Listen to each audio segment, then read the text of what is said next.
Yeah, good morning to you, Sylvia. Well, these are reports out of South Korean media, which are saying that North Korea has just test-fired a ballistic missile. Now, at this stage, it's believed that that missile has been fired from the South Pyongyang province in what is a pre-dawn launch. That is rather unusual for North Korea. Now, it's been more than 2 months since we've seen any kind of activity on this scale from North Korea. It was back in September when we were almost seeing ballistic missile tests in once a week. That was the month when we also saw North Korea test fire a nuclear weapon in the form of an H-bomb. Now, authorities here in the United States, as well as Japan and South Korea, had been expecting this test firing. In recent days, there was a bit of radio chatter as well as satellites picking up the movement of equipment around North Korea. At this stage, the trajectory of this latest ballistic missile is unknown. That is being analysed here in the United States as well as Japan. Just confirmed with a senior U.S. defense official that, in fact, North Korea has launched a ballistic missile. The launch came at about 3 a.m. local time, just north of Pyongyang, the North Korean capital. It's an unusual time for a missile to be fired. Usually they are fired at dawn. We know that this missile went to the east, but right now the Pentagon and U.S. Pacific Command are analyzing the trajectory. We don't know if it was an ICBM, an intercontinental ballistic missile, but we can confirm with senior U.S. defense officials what the South Koreans have been reporting, that North Korea launched a ballistic missile not long ago, firing it to the east. Again, we don't know how far it flew and whether it was an ICBM or not. Harris. Well, we waited for a few minutes for this confirmation, and I know that there are a couple of things that you say still we do not know, and that is the type of missile this is. But Jennifer, this is not happening on a day in which there was no news with North Korea. I mean, this day started in the wee morning hours of reports, at least from Reuters, and now building upon different sources, in which North Korea says it's farther along in its nuclear program. The South Korean ministry saying, you know, it looks to be that that is the case.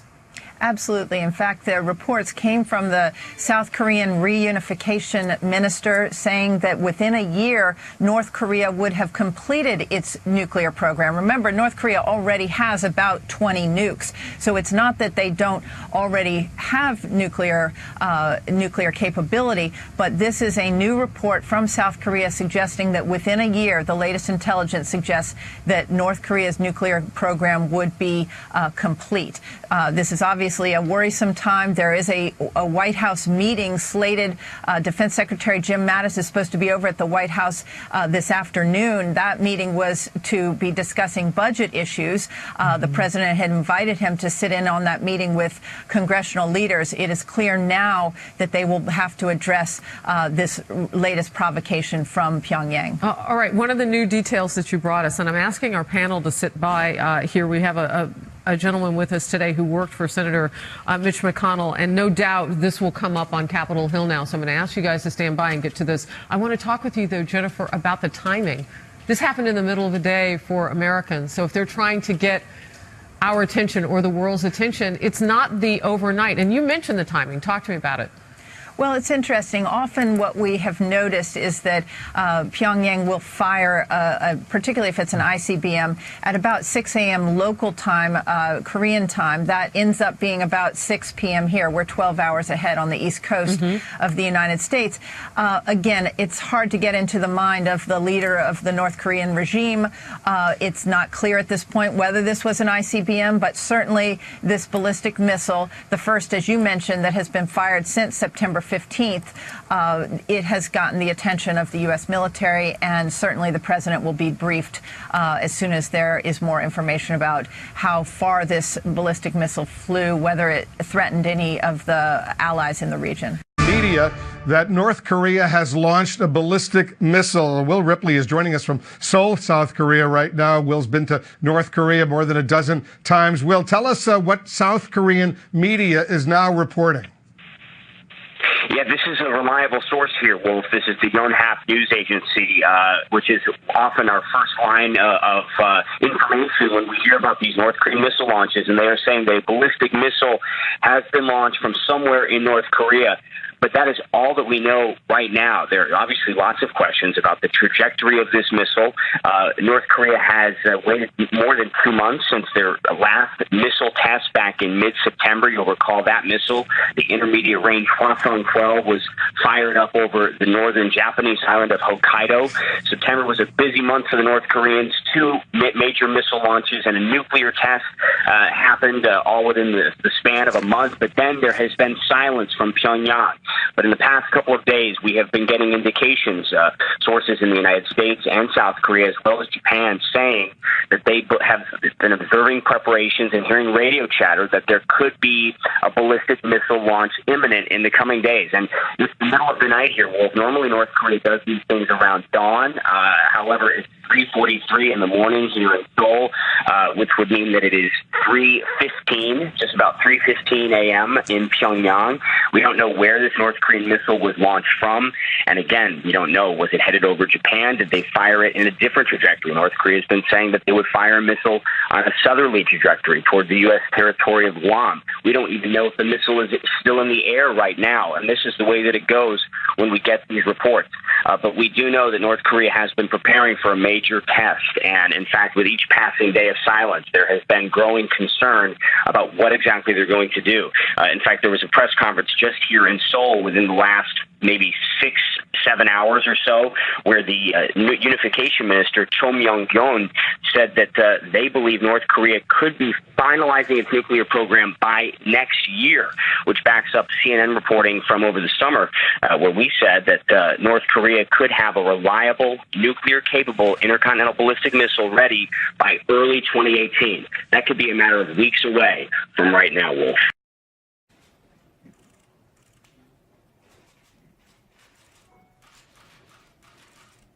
Thank you very much. As you probably have heard, and some of you have reported, a missile was launched a little while ago from North Korea. I will only tell you that we will take care of it. We have General Mattis in the room with us, and we've had a long discussion on it. It is a situation that we will handle.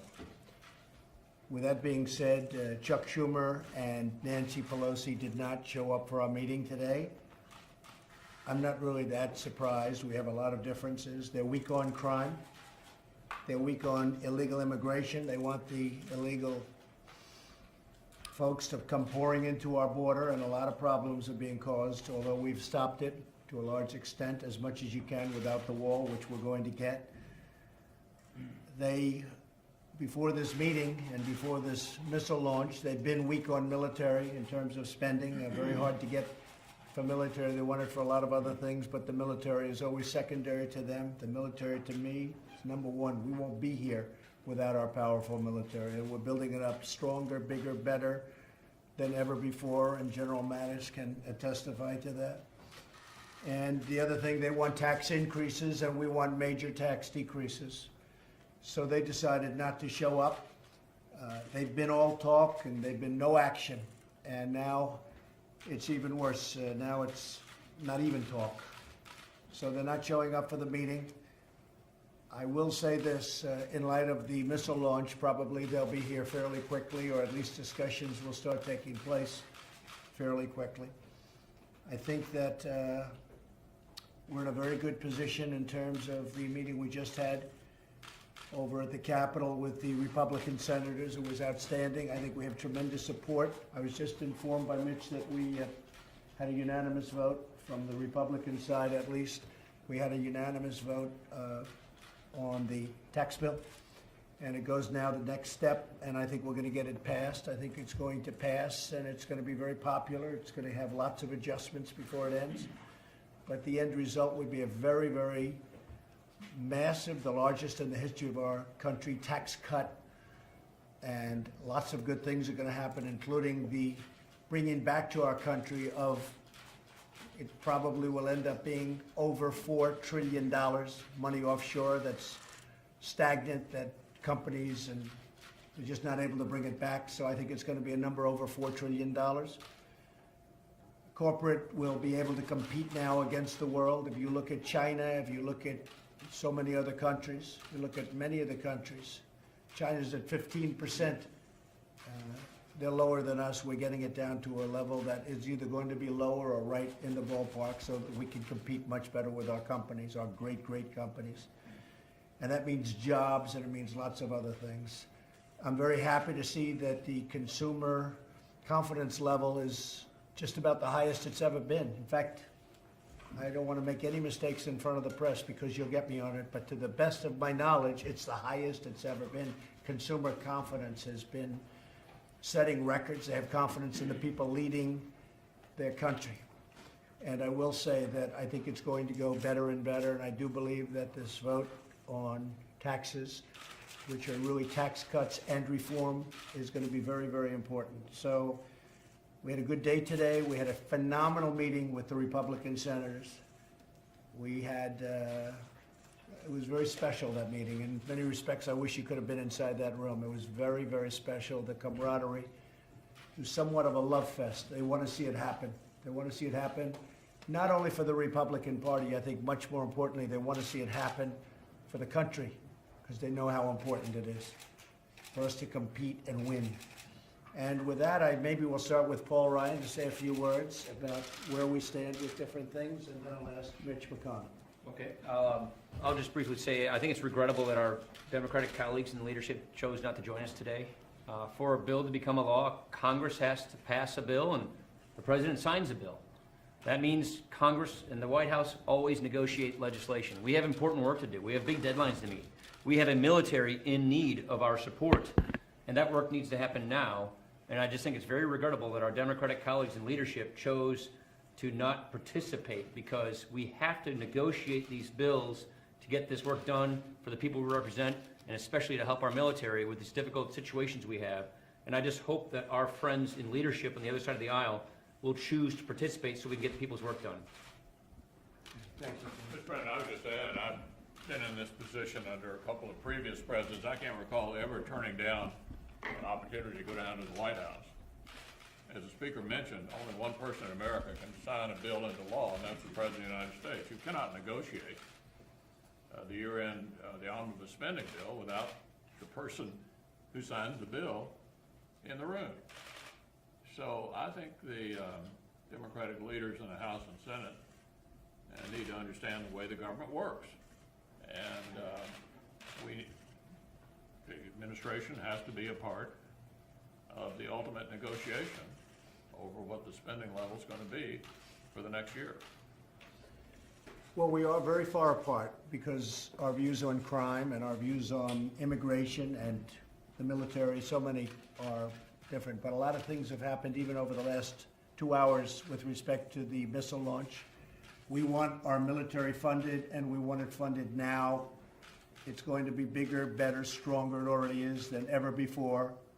But we want to get going on that now. So that is a difference, in all fairness, from this morning when I told them that we're way, way far away. And with that, I may just have General Mattis say just a couple of words about what he has found out. General, do you want to say just a couple of little pieces of information? Mr. President, Senator, Speaker, a little over 2.5 hours ago, North Korea launched an intercontinental ballistic missile. It went higher, frankly, than any previous shots they've taken. It's a research and development effort on their part to continue building ballistic missiles that could threaten everywhere in the world, basically. And in response, the South Koreans have fired some pinpoint missiles out into the water to make certain North Korea understands that they could be taken under fire by our ally. But the bottom line is it's a continued effort to build a threat, a ballistic missile threat that endangers world peace, regional peace, and certainly the United States. Thank you, General, and we will take care of that situation. Thank you all very much. I appreciate it. Thank you. Thank you. North Korea, these missile launches today, does it change anything about your basic approach to dealing with it? Nothing changed. Nothing changed. We have a very serious approach, and nothing changed. We take it very seriously. Do you believe there will be a government shutdown, Mr. President? Would you blame Democrats if that happens? If that happens, I would absolutely blame the Democrats. If it happens, it's going to be over illegals pouring into the country, crime pouring into the country, no border wall, which everybody wants. I got elected partially because of a border wall. You look at the military, we want strong funding for the military. They don't. So many things. As an example, they want high taxes. We want cut taxes. We're going to cut taxes. We're going to reform. We're going to simplify. They want high taxes. We want low taxes. So there's a lot of big differences. So we'll see what happens as to shut down. We'll see. But right now, things have changed over the last 2 hours because 2 hours ago a missile was launched. I think that will have a huge effect on Schumer and Pelosi. I think. We'll see. We're going to learn very soon. They should be calling immediately and say, we want to see you, but probably they won't because nothing to them is important other than raising taxes. That's the only thing they like doing is raising taxes. Thank you all very much. Appreciate it. Are the North Koreans thumbing their nose at you after your... Thank you very much, everybody. Thank you. Thank you. Thanks. North Korea fired a ballistic missile early Wednesday local time, according to South Korea's Joint Chiefs of Staff. CNN confirmed the launch with the South Korean military leaders who said it was still flying. North Korea fired an unidentified ballistic missile early this morning from Pyeongchang, South Pyongan, to the east direction. South Korea's Joint Chiefs of Staff is analyzing more details of the missile with the U.S. side, said an official at South Korea's Joint Chiefs of Staff. South Korea's Joint Chiefs of Staff said the South Korean military carried out a precision missile strike drill just minutes after North Korea's missile launch. The precision missile strike matched the flight distance of the North Korean missile, and landed in waters off the east coast of South Korea. The U.S. military has also confirmed that there was a probable missile launch from North Korea. At approximately 1:30 p.m. Eastern Standard Time, we detected a probable missile launch from North Korea.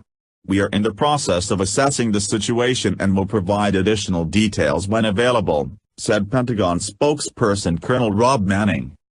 White House Press Secretary Sarah Sanders said on Twitter that President Donald Trump was briefed, while missile was still in the air, on the situation in North Korea. Vietnam's Homeland Security, Office of Civil Defense posted on Facebook that they were notified that North Korea conducted a ballistic missile launch but there is no immediate threat to them or the Marianas. U.S. defense and intelligence officials had been growing increasingly puzzled as to why North Korean leader Kim Jong-Un had not tested a ballistic missile since September. Before Wednesday's test, North Korea had fired 22 missiles without active warheads during 15 tests since February. U.S. officials say North Korea is continuing to develop its missiles, rocket fuel and engines, as well as targeting and guidance systems. The U.S. believes Pyongyang may be able to put a miniaturized warhead on a missile sometime in 2018, giving it the theoretical capability to launch a missile with a warhead atop that could attack the U.S. North Korea has launched missiles at an unprecedented rate in 2017. Pyongyang tested 2 missiles in July that demonstrated intercontinental range. It is currently testing a more advanced version of its existing ICBM, a U.S. official told CNN earlier this month.